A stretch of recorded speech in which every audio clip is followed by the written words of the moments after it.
sinasabi mo? Nagsiselos ka? Oo. Sinabi ko, nagsiselos ako. Bakit? Masama ba?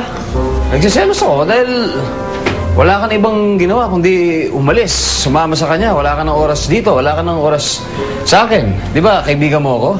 Di ba pare kita? Wala na. Wala ka na yung ibang inatupag kundi paano naman ako? Kaibigan mo ako, di ba? Kaya nagsiselos ako, yun lang. Dahil kaibigan mo ako, yun lang. Yun nga. Magkaibigan tayo, yun lang. Yun lang. Magkaibigan. Di ba mga magkaibigan, nagbibigay ng oras sa isa't isa? Wala ka naman binibigay ng oras sa akin bilang kaibigan. Sorry hindi ko kasi alam yung pala yung nararamdaman mo. Hayaan mo, from now on, I promise I will give more time to you. As friends, magkaibigan lang. Hindi na, huwag na. Ilaan mo na lang yung oras mo dyan sa kaibigan mo yun. Marami naman ako ibang kaibigan. Ay! Kalakata! Ay! Oh, so much fun. Merly.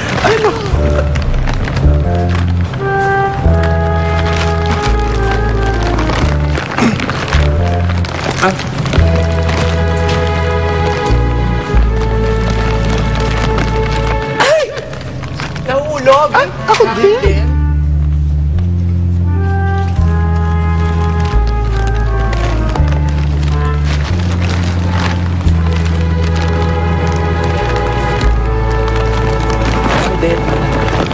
Dali lang kasi, manood kayo. Oh my God! You know what, last night? I had this craziest dream. Really? Oh my God. Crazy! I was with this guy now, oh my God. And he was so steaming hot. Tapos, we were making love! I love it! Yes! Basta hindi ko makakalimutan yun. Gusto ko yun. Kaya magkakatotoo sa totoong buhay. Dami na yan. Paparinig ba kayo sa akin? Ay, Joe. Sa vodka, hanggang panaginip lang yan eh. Dahil yung katawang to, naka-reserve sa isang tao lang. Ay, para kanino naman? Kay Toner. Alam mo, taken na yon. Eh, Joel. Pick me. Choose me. Let me make you happy.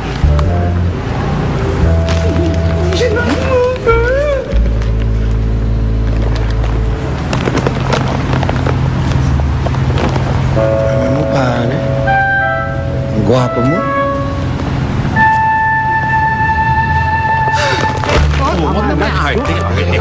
Matapos nga yun naman, isa kong friend na nag-iinip din. Ba yan? Hoy. Kayo, meron kayo nito? Ha? Ang kapal ng mukha niyo magpahinga? Kasi mahabang buhay na kayo magpahinga, ha? Wag, boss.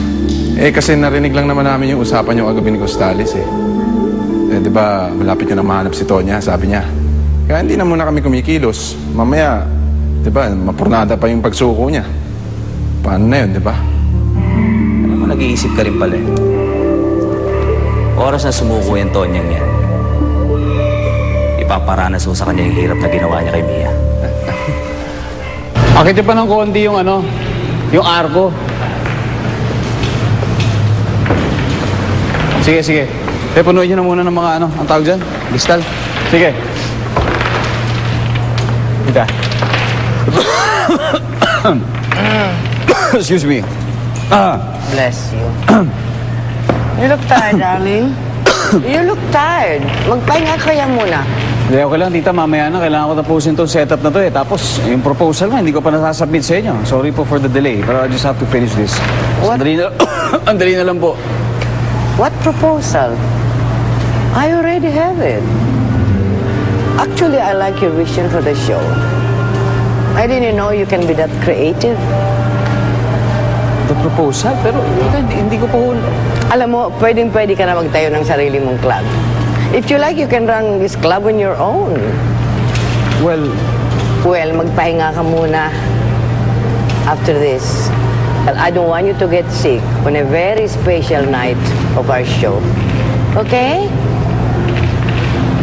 Okay. Hello po, Mama. Hi, Tonet. You look good. Thank you po. Ay, po daw. Sir Kenneth, ano? Aprobado ba yung proposal mo? Teka, ikaw nagsabit ng proposal? Tama! Ako nga! Eh kasi naman, alam kong busy-busy ka dito ngayon sa club kasi anniversary nga natin. Kaya, minabuti ko na lang na mag-prepare ng proposal para sa'yo. Para naman makabawi ako, di ba? Bawi. Talaga? Oh, sige. Thank you. Okay yun. Okay ginawa mo. Buwasan ko. Salamat. Hey! Thank you. Okay. Well, fine, okay?